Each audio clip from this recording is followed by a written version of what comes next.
आखिरी कमरा खूनी पायल। रात के सिर्फ 11 बजे हुए थे, पर पहाड़ों के बीच बसे कोटधारा गांव में सन्नाटा ऐसा पसरा था जैसे पूरी दुनिया सो चुकी हो।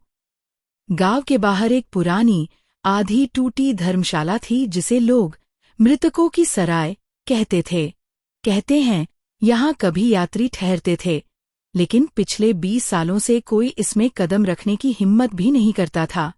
लेकिन पहली बार रुकने की गलती किया आरव ने। आरव शहर से आया एक फोटोग्राफर था। उसे एक्सप्लोरेशन का शौक था, पुराने छोड़े हुए स्थानों की तस्वीरें लेना। गांव वालों ने उसे लाख समझाया कि उस धर्मशाला में न जाए, पर उसे लगा ये बस अंधविश्वास होगा। रात करीब 12 बजे वह अपनी टॉर्च लेकर धर्मशाला के अंदर दाखिल हुआ। हवा में नमी, दीवारों पर काई और लकड़ी के फर्श से आती चरमराहट, सब कुछ असहज था।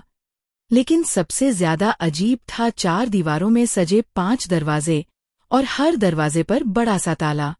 लेकिन बीच वाले दरवाजे का ताला टूटा हुआ था। उस पर लिखा था, कमरा नंबर 5 बंद है, मत खोलना। आरव का जिज्ञासु मन उछल पड़ा। उसने दरवाजा धीरे धीरे धक्का दिया। अंदर जमीन पर बारीक धूल जमी थी, जैसे कई सालों से कोई अंदर न आया हो। कमरे का माहौल बाकी कमरों से ठंडा था, बहुत ठंडा। उसकी टॉर्च एक जगह रुक गई। कमरे के कोने में कुछ चमक रहा था। वह एक पुराना चांदी का पायल था, बस एक पायल जो अकेली पड़ी हुई थी। जैसे ही उसने पायल उठाई, कमरे में किसी लड़की की धीमी हंसी गूंजी। हवा नहीं थी, फिर भी दरवाजा अपने आप बंद हो गया। कमरा अंधेरे में डूब गया। आरव की सांस अटक गई। उसने आवाज लगाई, कौन है? बाहर कौन है? पर आवाज वापस गूंज कर आई, कौन है? कौन है? अचानक कमरे के बीचों बीच एक लंबी, दुबली आकृति खड़ी हुई। टॉर्च की हल्की रोशनी में बस उसकी सफेद धोती और बाल दिखाई दे रहे थे। फिर वह आकृति धीरे धीरे आगे बढ़ने लगी। मेरी पायल वापस दो। आवाज इतनी ठंडी थी कि आरव के शरीर में सनसनी दौड़ गई। वह भागकर दरवाजा धक्का देने लगा, पर वह हिल भी नहीं रहा था। पीछे से वह औरत करीब आती जा रही थी।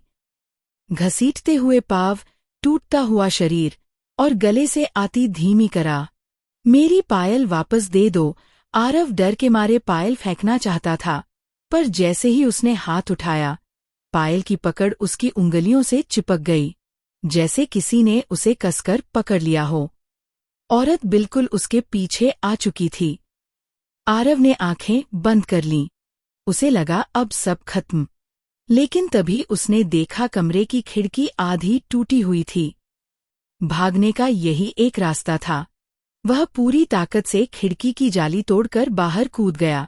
जैसे ही वह चिकनी घास पर गिरा, उसके पीछे से वह औरत चीखते हुए खिड़की तक पहुंच गई, मेरी पायल, छोड़कर मत जा।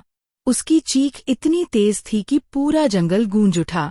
आरव किसी तरह भागते हुए धर्मशाला के बाहर निकला। गांव पहुंचते ही वह बेहोश हो गया।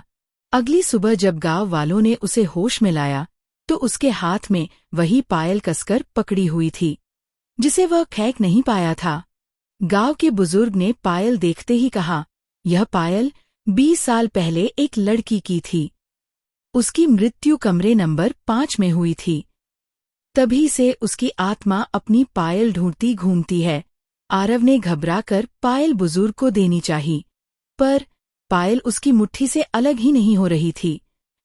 जितना जोर से वह उसे छोड़ने की कोशिश करता, पायल उतनी कसी हुई जाती। बुजुर्ग की आंखें खैल गईं। अब यह पायल उसी के पास रहती है, वह चाहे जिंदा हो या मरा हुआ। आरव के हाथ पर अचानक खून की पतली धार निकलने लगी, और तभी उसके पीछे से वही धीमी, ठंडी आवाज आई, मेरी पायल वापस दे दो।